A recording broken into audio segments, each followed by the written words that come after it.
ரொம்ப நாள் கழிச்சு நாங்க எங்க ஊருக்கு வந்திருக்கோம். பாட்டி கையால சுட சுட மீன் குழம்பு சாப்பிடணும்னு ஆசையா இருந்தது. அதனால லோக்கல் ஃபிஷ் மார்க்கெட்டுக்கு வந்து ஃபிஷ் வாங்கிட்டு போலான்னு வந்தோம். ஃபர்ஸ்ட் ஒன் கிளாத்தி மீன். இது என்னோட மோஸ்ட் ஃபேவரட் அண்ட் குழம்பு வச்சு அவ்வளோ டெலிஷியஸா இருக்கும். ஆனா உரிக்கிறது கஷ்டம். அதனால பீஸ் போட்டே வாங்கிட்டு போயிட்டோம். அதுக்கப்புறம் கொழிச்சால ஃபிஷ்.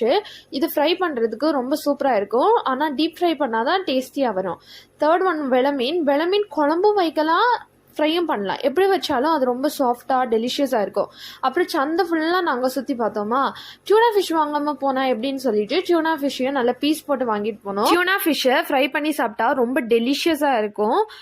நடுவில் வேற முள்ளே இல்லாதனால ரொம்ப டேஸ்டியாக இருக்கும். நாங்கள் மொத்தம் 4 வெரைட்டி ஆஃப் ஃபிஷ் வாங்கிட்டு போய் பாட்டிகிட்ட கொடுத்தோம். நாங்கள் வரதுக்கு முன்னாடியே பாட்டி கிரேவிக்கு தேவையான எல்லா மசாலாவும் ரெடி பண்ணி வச்சுட்டாங்க. ஃபிஷ்ஷை நல்லா வாஷ் பண்ணி மசாலாவோட சேர்த்து அடுப்பில் வச்சுட்டாங்க. சைடில் ஃபிஷ் ஃப்ரை செய்ய ஆரம்பிச்சிட்டாங்க. 40 மினிட்ஸ் கழிச்சு ரொம்ப டெலிஷியஸ் அண்ட் டேஸ்டியான ஃபிஷ் கிரேவி ரெடி ஆயிடுச்சு. பாய்.